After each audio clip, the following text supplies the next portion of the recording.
Even I was struggling at the job, work. My colleagues, they call me my colleagues. I have bipolar, type 2 bipolar. I wake up in the morning and I take antidepressants. I take 2 tablets. The day I lose the job, that day, I get that my bipolar maybe was strong that day. My sleeping pattern was disturbed, and I was aggressive, was moody a lot, and I just wanted to be alone at times. The fact that I'm able to eat again, like normally I'm able to sleep again, my moods are in check, they're stable. According to the World Health Organization, bipolar disorder affects 60 million people worldwide and is the 6th leading cause of disability in the world. And here at home, according to the Depression and Anxiety Support Group, or SADC, 3 to 4% of South Africans have bipolar disorder, previously known as manic depressive illness. Bipolar disorder is an illness that causes severe mood swings from manic highs to deep depression. And in the process, work, school, family, and social life is often disrupted. Now, do you worry that perhaps someone close to you may be suffering from this disorder, or that you yourself may be at risk? Well, stay tuned, because as July is Mental Illness Awareness Month, today we discuss bipolar mood disorder. And we'll be joined in studio by 2 clinical psychologists, one representing SADC, and a bipolar coach who will share her story with us on the impact that bipolar has had on her life and the people around her. As always, be part of the show by asking the panel some questions or simply just sharing your views with us. And the number to call in that case is Johannesburg 714-5861 or 5877. You can also tweet us at SABC Health Talk or simply interact with us on our Facebook page, SABC Health Talk.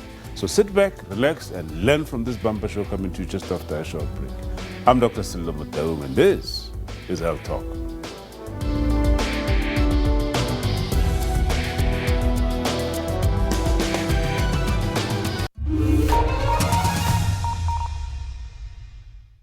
You do it like that, I do it like this. You do savory, I do it sweet. You do it, I do it, and what do they say? We love it all. Sasco, taste the care. Okay, stop. Times have changed, and you deserve a juice that's 100% fruit. No added sugar, no preservatives. Because in a world filled with fake, nothing's more precious than real. Want to join the box in Japan? Sign up or upgrade at an MTN store for a chance to win a once-in-a-lifetime trip. Get a massive 23 gigs plus 1,000 all-net minutes for only $579 per month on a 24-month MTN made-for-business SIM-only plan, and keep your business ahead of the pack. Connect with this exclusive business deal and you'll score either a bonus smartphone of your choice, tablet or Jabra speaker at no extra cost to grow your business. We got you, Boca. MTN. SABC News continues to gauge our democracy throughout 2019 by highlighting the successes, failures, and challenges. Democracy Gauge is back on SA Today every Tuesday from 5:30 to 6 p.m. It's 25 years in review of all aspects of the South African democratic experience, and you remain in the heart of the story.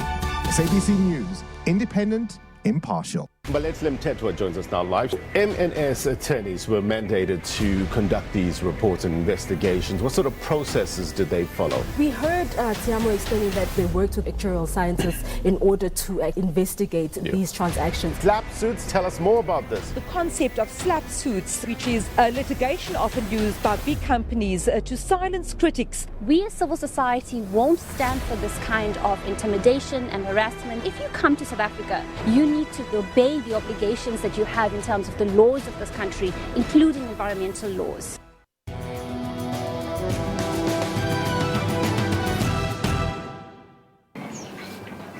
Mam New Year Sitole from Diepsloot Township, north of Johannesburg, has been living with bipolar since 1979. Since then, I was battling with life. I helped by my grandmother. My grandmother was looking after me. after battling with her condition for years. She was later hospitalized and diagnosed with bipolar. They took me to SABC hospital. I don't know how many days I sleep at SABC hospital. After that, they took me to Vescopis hospital.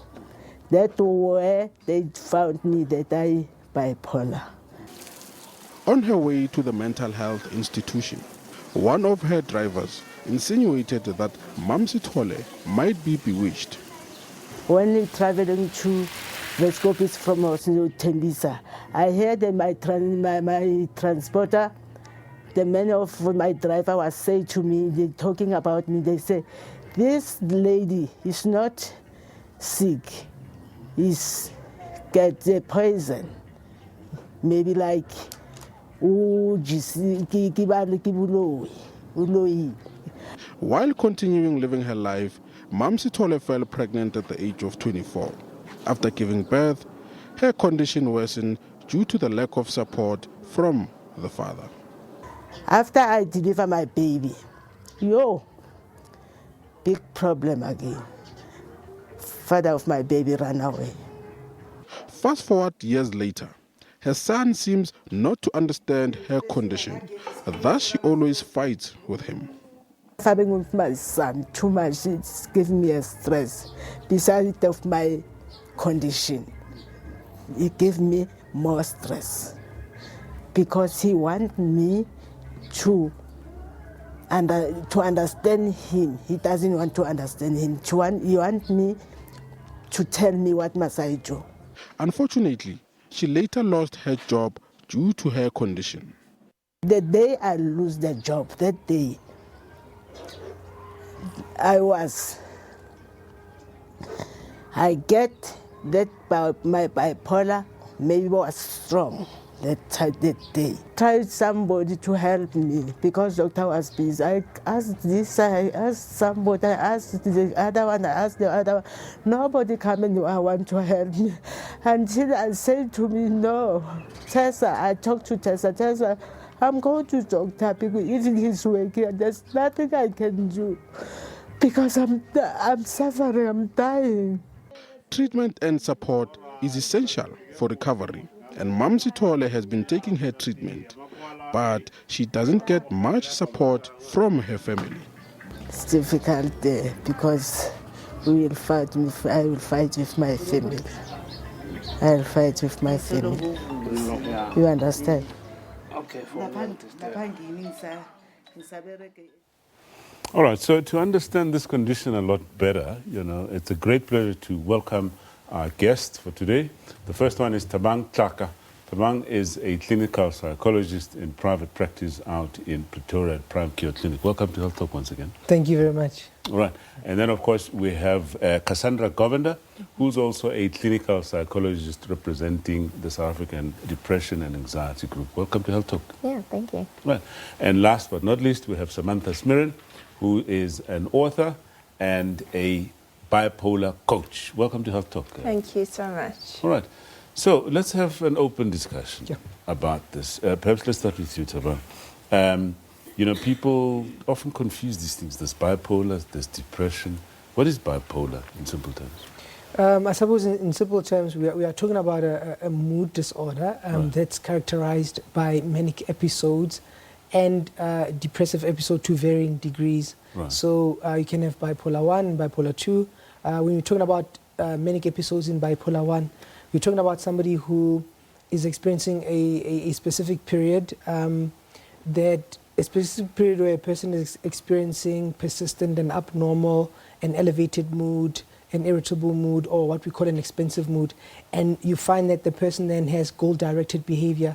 So they are chasing goals, or they have a lot of energy to pursue those things. And you'd also find that people who are struggling might have a decreased need for sleep. They might have a flight of ideas. They might engage in risky behaviors, investing perhaps in business deals that are not good, or sexual indiscretions. The people might have a lot of ideas, a flight of ideas. And so one might also find that affects also their functioning at work, at school, and other important areas of So function. what you're describing is the type 1. Yeah, it's a type. So that's the, I mean, it's a two-faced condition, kind Yes. of. You know, it's got a high and a low. You're describing the high part. Yes. So, yeah. Okay. Perhaps you want to take us through the low part. Yeah, so I think there's also 2 types of bipolar that we can talk about. So the way that it manifests, the highs are a bit different in the 2 types, Right. but the lows look the same. So in the second type of bipolar, your high may not be as goal-directed. You may not have the super increase in energy, but presents a lot as irritability. Right. Then you've got the second part, which is obviously the deep depression and the lows. So what that looks like is changes in appetite, sleep, concentration, usually on the lower end, people struggling to get out of bed, feeling energy, having aches and pains in their body, having quite negative thoughts, feeling suicidal. So that all comes during the lower phase of the bipolar. All right. And we're not just talking about, I mean, just feeling low from time to time. We all feel low from time to time. Yeah. We're talking about stuff that impacts on your quality of life and your functioning. 100%. So I mean, I think the whole classification of bipolar mood disorder is that it's marked by extreme changes in the way you think, the energy levels you have, and your behavior, and it's something that's happening over a prolonged period of time. Yeah, yeah. Let's speak to Samantha. Samantha, firstly, I know that you're an author. You've written a book. I have. And we'll come back to the issue of your book. Now, you've lived with bipolar for many, many years. Just let's go back to when you were diagnosed with bipolar. What sort of symptoms? We've heard a description of the symptoms just now. What were you experiencing? I think the marked experience was one of a lack of sleep. I stopped sleeping, needing sleep. I stopped eating.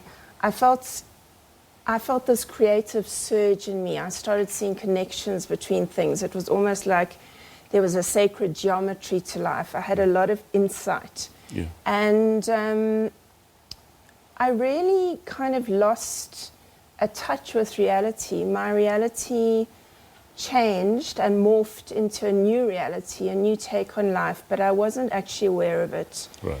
And I think this was the biggest problem, because I just went with that surge of energy and, you know, got myself into situations as described. Yeah, yeah. And how long ago was this? This was 30 years ago. 30 years? Yes. All right. Okay, we're going to have obviously a bit of a discussion around, you know, your journey, because I'd like to know more about what's been happening over the 30-year period, because you seem to have gotten hold of, well, whatever. You seem to be okay, kind of. And I am. I'm very well. Yeah. Yeah. Right. So how common is this condition? I suppose in males you have about, in males and females it's similar. I suppose the international stats would say about between 6 and 12% of the population in the world would have that kind of issue. That's if we are talking about maybe bipolar 1. If we are talking about bipolar 2, this is about, I suppose, about 10-12% of people might have that disorder. And what sort of age groups are we talking about? Can it affect children? Is it only adults? Is it only older people? Males, females? Well, typical onset is from adolescence and early adulthood is when you typically start presenting or it gets activated. But I think it can present at any point depending on stresses. So the thing about mental illness is that it can come at any point. It doesn't have a typical formula, but normally it will present early adolescence. I think it's much harder to diagnose it in children, even though it can present much earlier than that, because of other behavioral problems happening like ADHD. It's difficult to kind of ascertain which one is which, but it can happen earlier than that. Yeah. Samantha, how old, if you don't mind asking, how old were you when you were diagnosed with bipolar? I was diagnosed at 18. At 18. It's quite young. Typical onset, typical onset would be around 18, but to 21. To 21, as Cassandra has said, but then it can be something, the onset can be late in life, including in your 50s or 60s, depending on the things that you experience. But typically, because a person is still, I suppose, forming an identity, it's very difficult to diagnose a person around 18, then one might present with a disorder like that, or we might have confidence in saying, but that is what it is, as opposed to other things. Yeah. So what's the clinical course, I mean, of this condition? Once you're diagnosed, what actually happens? All right, so once you've been diagnosed, I suppose then you need to go into a process of, one thing to mention actually around why 18 may also be, or young adulthood is why it typically presents then, is because that is, I think, the biggest area of change. So you're leaving school, you're going into a new environment, you're trying to find yourself in the world in many different ways. So I think that extra pressure on top of everything else is what I think maybe pushes it over the edge. But then following that, once you've been diagnosed, I think you need to figure out, firstly, how to get chemically stable, because when you're looking at treatment, the areas involved, this is a genetic, biochemical and psychological disorder. All of those factors contribute to its development. Therefore, all of those factors need to be targeted when you're treating it and when it spans out.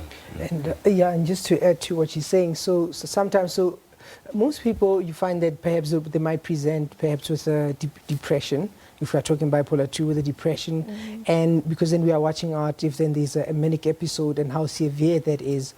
So it would be somebody present perhaps with a depression, and then it moves on to perhaps a manic episode, and then we can have the diagnosis. And so then it continues. If a person doesn't get treatment, then it can worsen in that direction.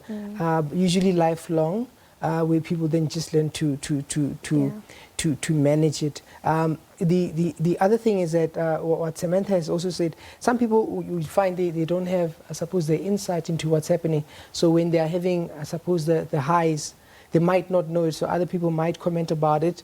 They might not know it themselves. So sometimes it's difficult for the person to say when is it they have, until they have them, they might present with the depressive symptoms. Okay. Samantha, I'm going to speak to you in a while, because I'd like to know more about what you do as a bipolar coach. I believe we've just got 1 or 2 tweets that have come through, and we'll just try and go through these. Sid says, working to destigmatize mental illness is necessary at all levels. But unless you're actively advocating for scary illnesses, that is bipolar, BPD, schizophrenia, just as passionately as depression or anxiety, you're still creating a box around what symptoms and conditions are acceptable. All right, so time for a quick break. When we come back, we continue our discussion on bipolar disorder. Please stay with us.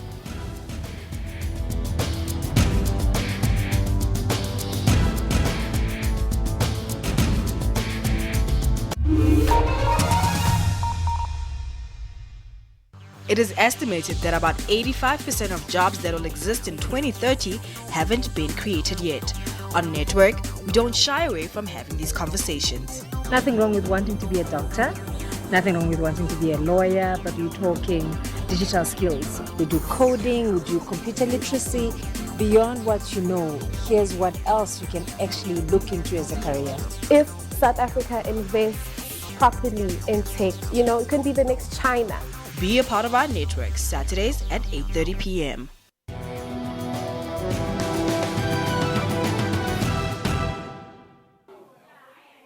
Stigma is the negative way of looking at things. It doesn't make me angry, it just makes me motivated more that I know about these things and I live in the community. So this is a chance to educate people and be the voice. And there are a lot of mental illness cases, and because of the stigma, people don't want to come out and be like, okay, I live with this illness. I mean, a lot of people do live with this illness, and it's apparent, it's reality. So today we're going to be talking about mental health awareness. Our focal point is going to be bipolar mood disorder, which is an illness I'm living with. So what kind of medication do I take? I take antipsychotics and antidepressants. So the antidepressants keep my mood level stabilized. Then antipsychotics I take for insomnia and my appetite. If I don't take my medication, I don't eat so much. If I don't take my medication, I get insomnia. I take my medication every day in the morning and late at night. I've learned that talking about it helps, because I was too secretive. I was suicidal at some point, and so I learned that being secretive won't help me anyway. At first, I was afraid of the label. You know, people stigmatize people with mental illnesses, right? So I just shied away from the stigma. But now I'm open about it and I talk to everybody about it. So the one thing that people misunderstand, and this is a stigma attached to mental illnesses, is that what we don't understand is attributed to witchcraft or ancestors or something like that. So we need to understand that even though we don't see the mental illness, but we can see the effects of the mental illnesses on the person, we need to educate ourselves on these kind of illnesses. Don't joke about mental illnesses. We have to take mental illnesses as equivalent to physical illnesses. We mentally ill people, we don't seek pity, just acknowledgement and to stop the stigma, and that's it.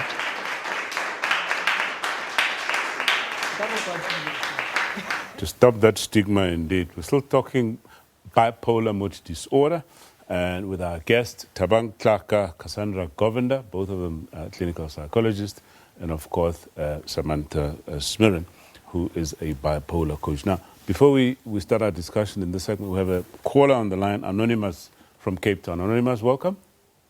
Hello. Hi. Hi. So what I was asking is that my partner's been diagnosed with bipolar.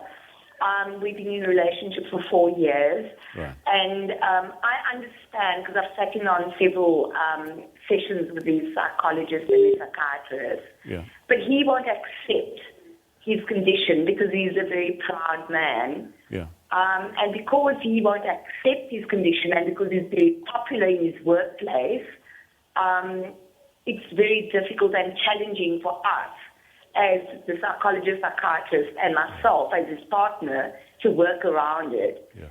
So he takes chronic medication every morning. However, if he drinks on the chronic medication, he's just all over the place. All right. Well, Anonymous, thank you so much for that call. And I suppose it's a real issue. We were talking about it a little earlier. You want to perhaps comment on that? Yes. So the idea that, if I tell people that I have this mental illness, so people struggle with sometimes accepting it because, one, sometimes it's not a physical thing that a person might see, but then their effects. So people struggle with that too. The other thing is what it means. What does it mean if I have bipolar disorder, mood disorder? Will other people trust me? Does it mean I'm reliable? How will my colleagues and family members think of me?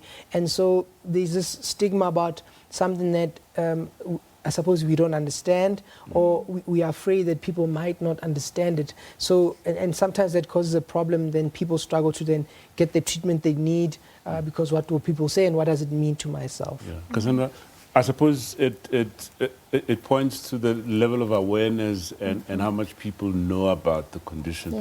You want to comment further on that? Yes, I think it's also about how is it going to change my life. Right. So anyone who's diagnosed with a life-changing illness goes through a phase of thinking about how is this going to change my life, and what impact is it going to have on me, and do I want this? Yeah. So the level of denial that comes up, I think, is trying to accept that perhaps I can't drink as much, I'm going to have to take medication every day, I'm going to have periods where I'm going to have to consult people regularly, when well medicated or basically when you've got a good treatment plan, it's not just medication you need in place, you can still have a good quality of life, but there's still changes that you have to accept. Yeah.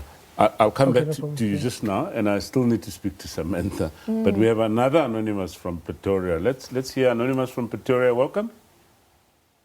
Hi, how are you? Good. How are you, Anonymous? I'm good. Yes, I'm a mother of 2 boys, right? Right.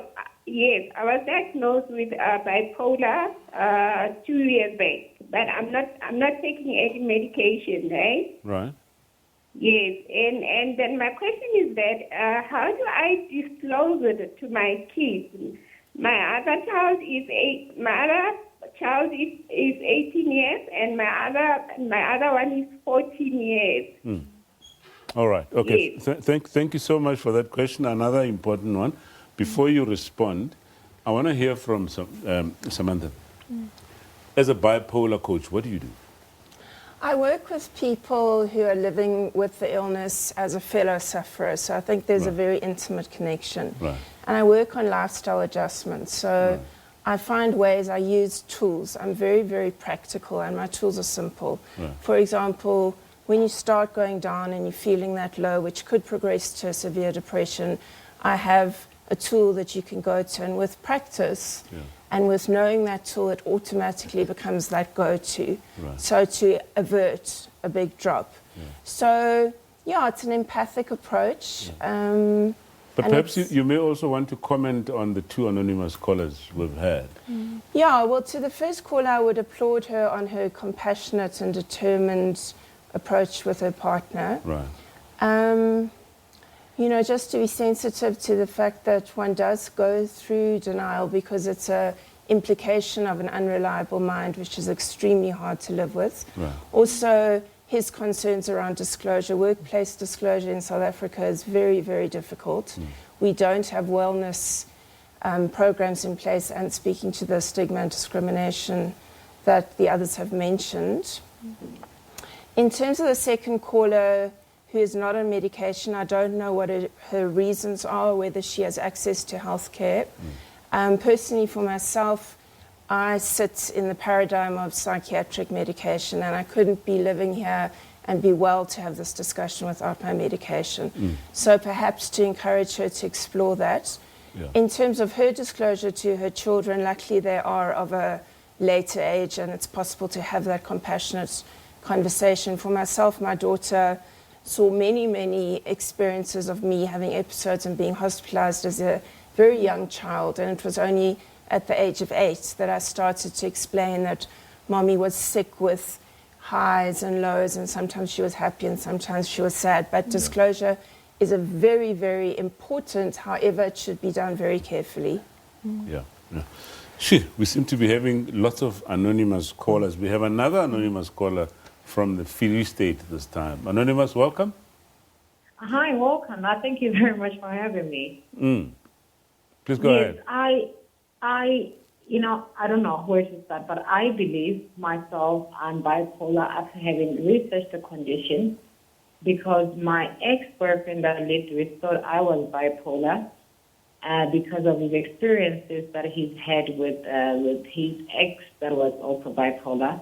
So he thought I was bipolar, and when I researched the condition, I thought I was bipolar. I ran it past my older sister, who knows me very well, and she said to me, that should have been your second name. Yeah. And I spoke to my doctor about it, the doctor that I was with then, and I said to him, I'm worried because I think I'm bipolar, and he says to me, he says, no, you cannot be bipolar, and that has gotten me worried, because I realized that I live with my daughter, and for me to actually be okay, if I have not, I'm a cannabis user. I use marijuana. So if I have not used, I am on another level. Okay. So I really don't know where to go, because I really think I do have a mental problem. Yeah. I'm not on any medical aid. And obviously, with our public facilities, they are not going to cover me for that. So Anonymous, I'm not sure if I could just throw in a question here. Have you ever consulted a psychologist or a psychiatrist about, what you're worried about? Not really. There are psychologists, like psychiatrists that I can consult that are from, that from the government. All right. Okay, Anonymous, thank you so much for your question. Let's get a response from. Yeah, what I wanted to say, it was just the health-seeking behavior in men. Sometimes men we know typically do not like going to hospitals and getting help. And I wanted to say that sometimes you feel defeated to accept that there's this thing that's debilitating in any condition. So sometimes that's why people struggle to deal with it. I think, and the second caller, I would be also interested in how come what made her realize that she might have bipolar.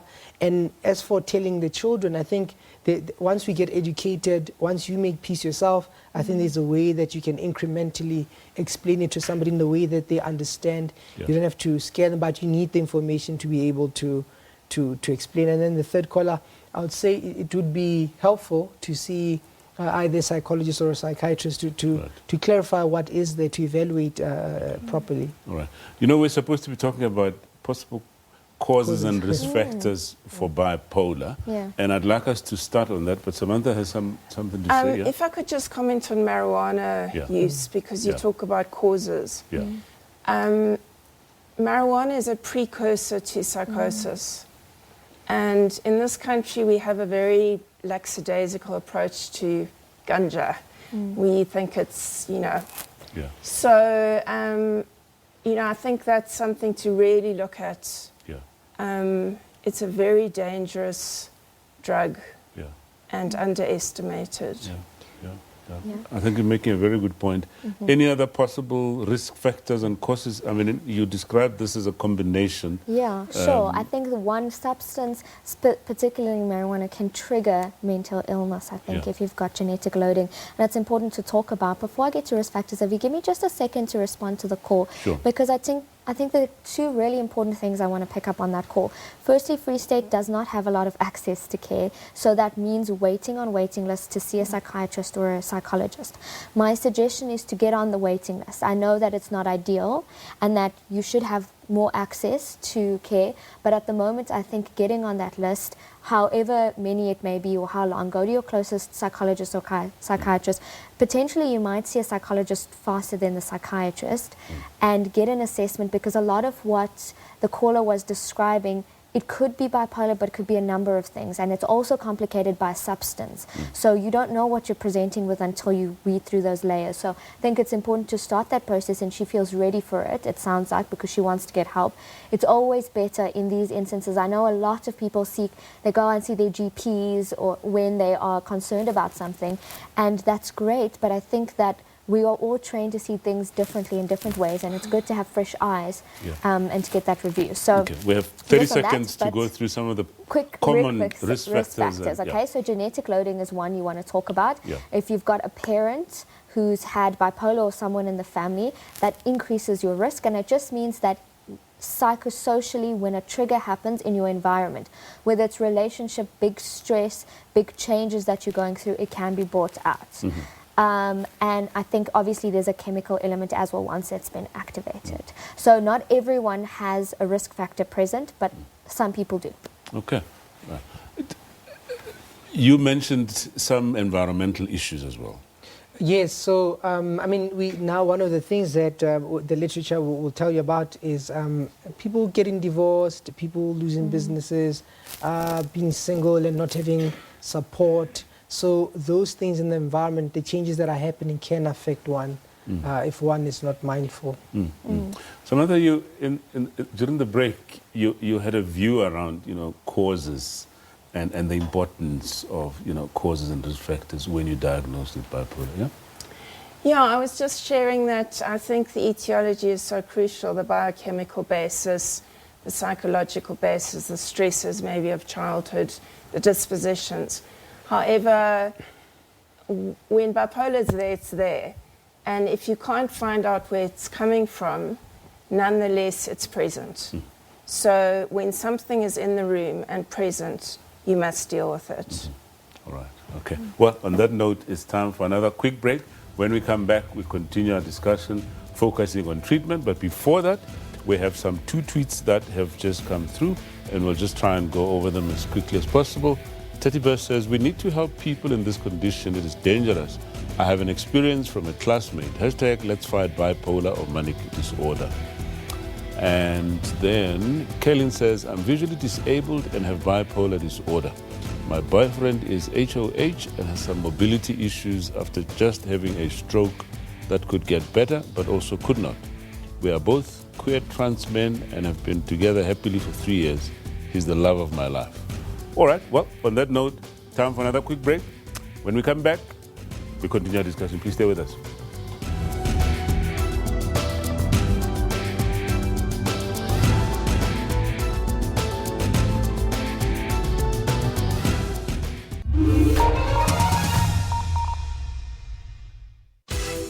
Trans Travel is your ultimate hookup on all things arts, entertainment, travel, lifestyle. So be sure not to miss Trends Travel every Saturday at 5:30 p.m. The SABC News mobile app is your one-stop digital portal to all the news you need. Stay connected with the latest in breaking news. Watch the SABC News channel along with clips and live streams of all the big news events. And listen to all the SABC News radio stations live, including podcasts and much more. Simply download the SABC News app to your Android or iOS device from either the Play Store or the App Store. SABC News, independent, impartial. We're explorers. We always have been, endlessly curious, always looking for answers, for new frontiers, for new stories. Because that is who we are. From script to screen, from yelling action to taking you on a journey. Radio producers, script writers, on-air presenters, news reporters, sports analysts. We spend late nights creating captivating storylines and earlier mornings keeping you informed, educated, and entertained. For us, it's not a job, it's a calling. We do this and more because you do your part. SABC TV licenses, made possible by you.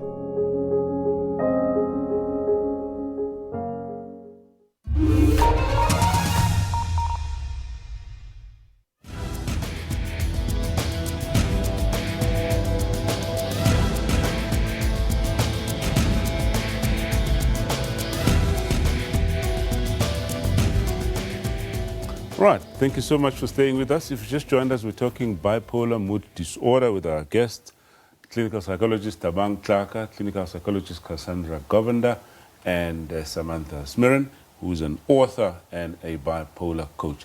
Perhaps let's stay with you, Samantha.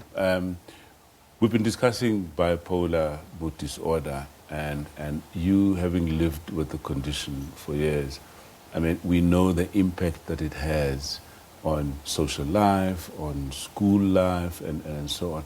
Just take us through some of what you've experienced, or what, at least as a bipolar coach, obviously you get into contact with a whole lot of other people. What sort of impact do you see? We learned that suicide is one such possible impact, yeah? The impact is devastating. It breaks the very fabric of your life. And it requires a lifelong commitment to maintaining a healthy lifestyle, which I believe is possible. In fact, I'm evidence of that. My story of over 30 years has seen me arrested, institutionalized. I've had probably 50 electroshock therapies, electroconvulsive therapies. I've experienced incredible mania of sort of running naked down the road, deranged, having hallucinations, psychosis, extreme suffering. By the way, euphoria is used as the word to describe mania. It's nothing like euphoria. It's completely dysphoric. It's an experience of disintegrated mind.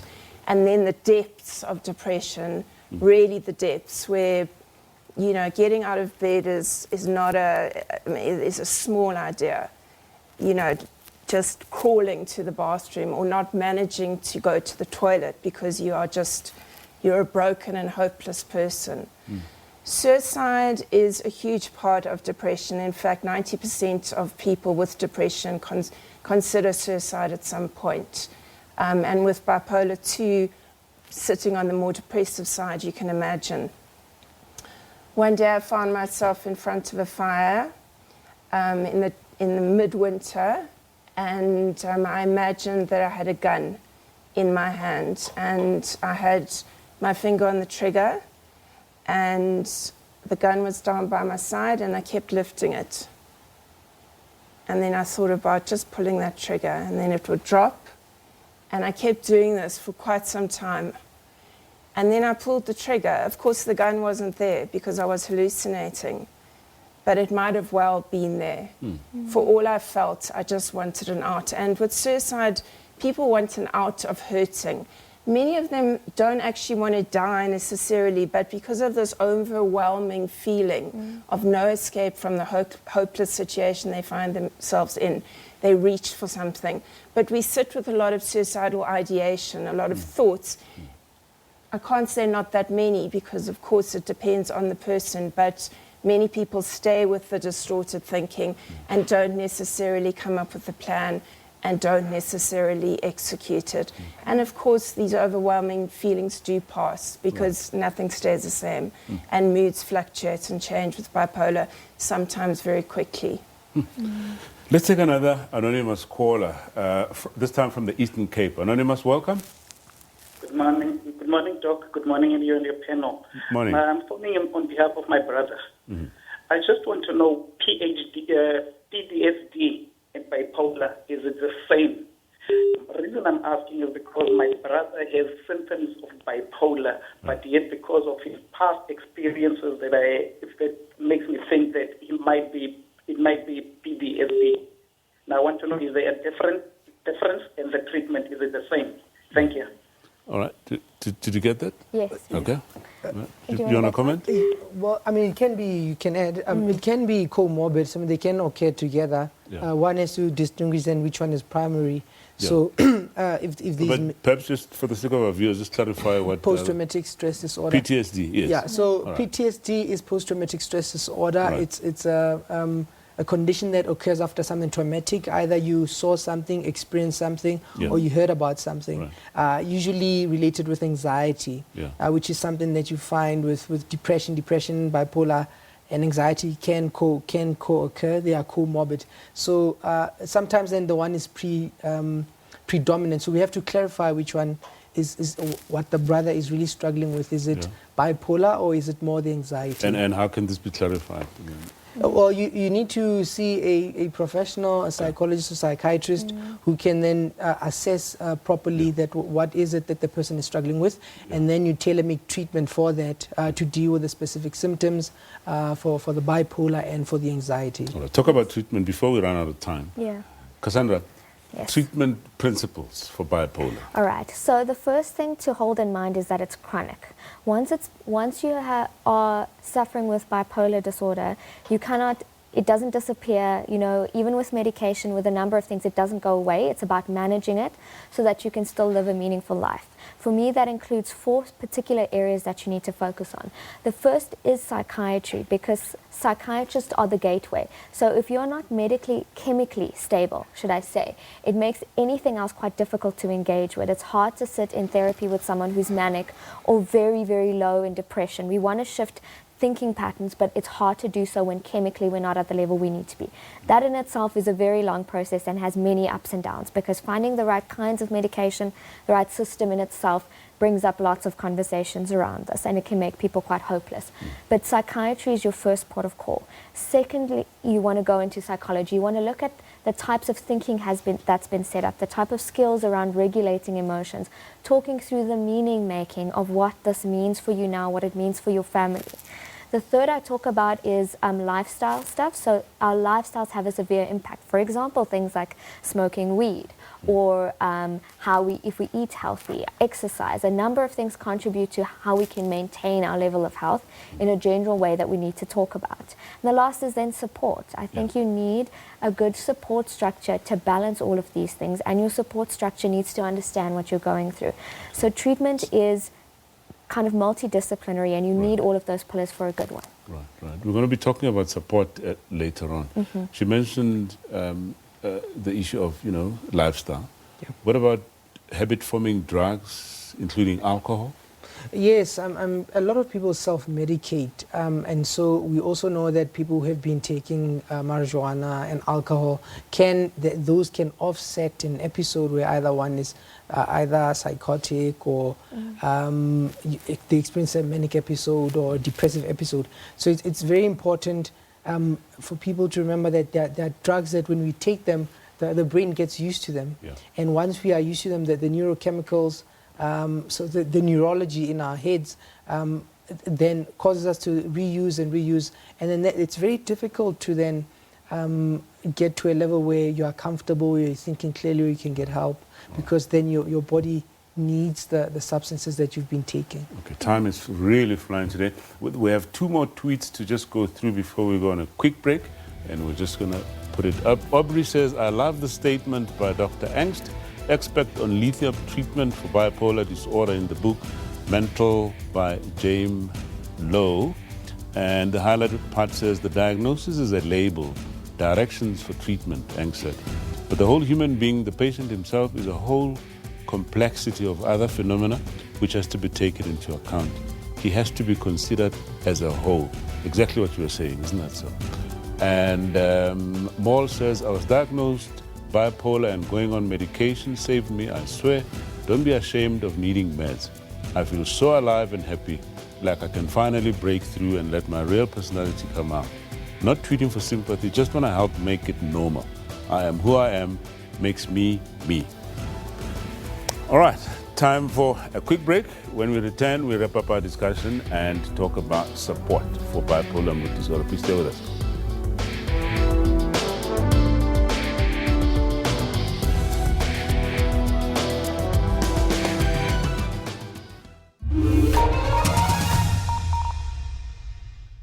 On Full View, the end of the day means unpacking the day's events.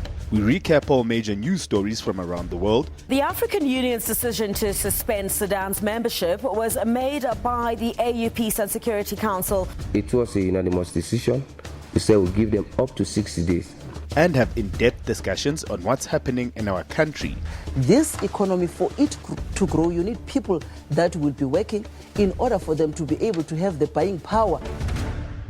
Baletsle Mthethwa joins us now live. MNS attorneys were mandated to conduct these reports and investigations. What sort of processes did they follow? We heard Tiamo explaining that they worked with actuarial scientists in order to investigate these transactions. Slap suits, tell us more about this. The concept of slap suits, which is a litigation often used by big companies to silence critics. We as civil society won't stand for this kind of intimidation and harassment. If you come to South Africa, you need to obey the obligations that you have in terms of the laws of this country, including environmental laws.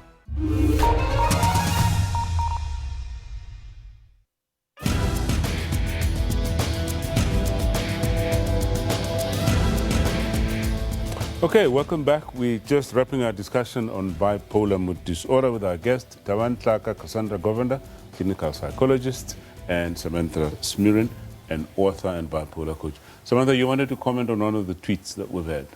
I just wanted to comment on the fact that I'm Sam and I'm living with an illness called bipolar. I am not solely bipolar. I never say I am bipolar, and I would encourage the world to get this semantic distinction in place. Because by saying I'm Sam and I'm living with an illness called bipolar, it allows me to flourish in all the aspects that make me up. And there's a multitude of aspects. I'm not just an illness. And in my work, I work specifically with people in kind of demystifying this illness identification. You know, you don't say, I am cancer. So I think that kind of distinction needs to be made. Yeah. Very, very important point. We don't have a lot of time left. Let's talk support that is given to people living with bipolar. Right? Firstly, around the issue of treatment, how do we support people that are on chronic medication? Sure. So the first thing you want to understand is how lengthy this process can be, because when you start with a doctor, it may not be the doctor you stay with, so you might take a while to find a doctor or practitioner that you feel comfortable with. That means changing meds a lot. So it means quite an up and down process. As you go through life changes, it means adjusting medication, making changes. So for partners to understand, family members to understand, and for you to understand that this chronic this chronic disease means you're going to be quite up and down, and it takes time, and a lot of people lose hope and default their meds, so they go off them because they feel it's not right for them and they've tried. So it's just to keep trying, as difficult as it may be, because you will find the right solution for you. Just keep searching. Right. And same for family members. Okay, same for family members. And Yeah, I think that's an just keep important going, one. yeah. Before, let's just take our last caller, Esther from the Northwest. Esther, welcome. Welcome, SA. I would like to ask the psychologist about the following question. Yes. I was diagnosed bipolar 14 years ago. I'm currently on treatment. And then I was a teacher, and then I resigned because of all these bipolar issues, the stigmatization at work, degradation, all those kind of things. So I would like to say big up to Samantha. And then my question is, I was admitted, and then but also with my boy when he was 12 years old. He's now 18. And then he was given the same medication as I was on. And then I just wanted to ask the psychologist, is bipolar hereditary, or it is caused by, he is living with me, he is affected because I am diagnosed with bipolar. All right, He thank no you. longer take the treatment. He only took the treatment on that particular time of hospitalization. All right, thank you very much for that brilliant question, Esther. We've touched a little bit on it. She wants to know if it's genetic. Yeah? Yes, if the closer to the relative, so a close relative could, if you're a mom, you could genetically give, say, your child bipolar, but also parenting, how you parent, how you live in the house, that can also affect the child. So we don't have enough details, but it could be a bit of both. Can I add something there just quickly, in that we think about it like your cholesterols, your diabetes, it runs in family lines, right? So there are genes available there, but they only get brought out through environmental stresses. Right. And then most people wonder, is it because I was raised by a mom with this illness, or is it the genetics? Okay, let's get back to that issue of support. I mean, you do a lot of that, as you described. Just take us through, by the way, your book and what inspired you to write your book. Yeah, this is my book. It's called Life Interrupted, a bipolar memoir. I was inspired to write it because I want to be of service to other people living with bipolar. It's a horrifying illness to live with. Yeah. And I think as a nation, the more we share our stories, the stronger we'll become, and we will build that compassionate society, which is really where we all want to head. It was a very hard process. I drew a lot from writing that I'd done when I was manic and depressed, so it's quite a compelling read in that it takes you right in to the mind of a sufferer. I did say that we have two authors on the panel. We have another author. Just tell us about your book very quickly in 1 minute. Well, I've written a book called Focus and Flourish, Start, Finish and Have the Power. We live in a society where we have a lot of distractions, so we are very distracted. So if we don't manage ourselves or rest properly, then we end up struggling emotionally and psychologically. Yeah.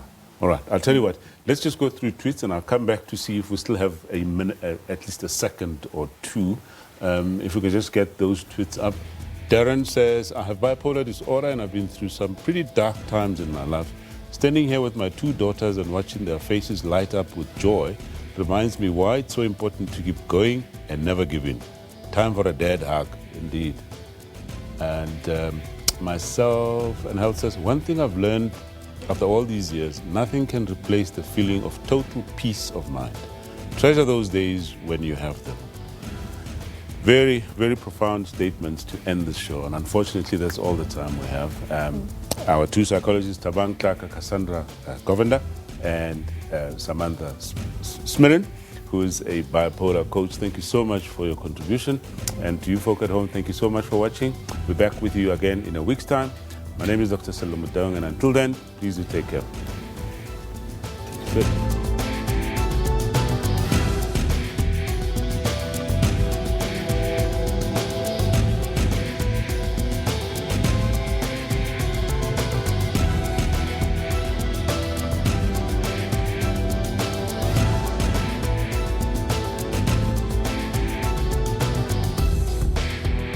There's been an escalation in gang shootings in areas such as the Cape Flats. When the rule of law starts disappearing, we all worry. We don't want another Brazil, the Lavelas, where gangs control everything. The purpose of this train ride, is it purely just to get first-hand experience of what commuters go through? He made it very clear just now that he will not leave here shocked. He is well aware of those challenges. My mandate from the president is to fix this. One of the questions, of course, speaks to the practicality of this introduction of the new Zimbabwean dollar.